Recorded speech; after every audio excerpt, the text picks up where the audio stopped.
Bonjour, Benoît Skouratko, je suis professeur de lettres modernes au lycée Montalembert à Courbevoie. J'enseigne en seconde, première et terminale et j'enseigne aussi la spécialité HLP. Mais je suis aussi chargé de mission pour l'enseignement catholique au niveau du secrétaire général et je m'occupe de la commission orientation, du pôle collège et du pôle lycée. Et à ce titre, j'ai accompagné depuis le début la mise en place de la réforme du lycée.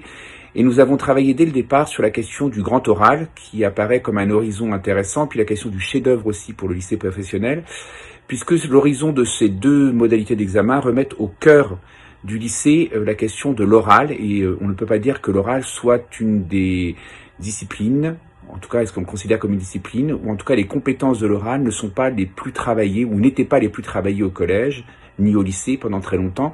On mettait l'accent très très fortement sur la maîtrise de l'écrit.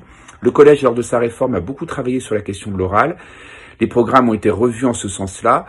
Et le lycée, en proposant le grand oral et le chef-d'œuvre, pose aussi et repose la problématique de l'apprentissage de l'oral.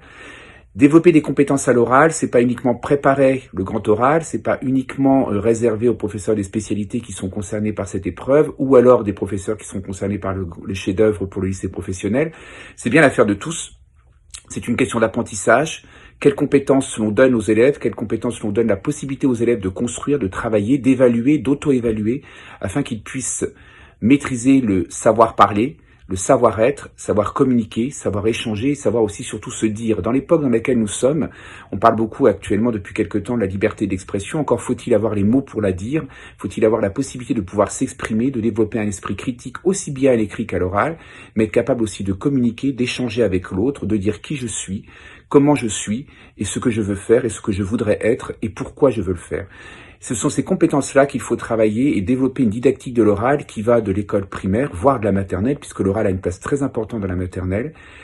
Qu'est-ce que l'on propose comme dispositif d'apprentissage? Qu'est-ce qu'on propose comme dispositif d'évaluation, d'accompagnement de la mise en place de l'oral et de l'apprentissage de l'oral? Quelles situations proposons-nous? On fait déjà beaucoup de choses, mais peut-être que ce n'est pas assez clairement énoncé, clairement dit. C'est peut-être l'objet du travail que vous aurez à faire tous en équipe dans votre établissement.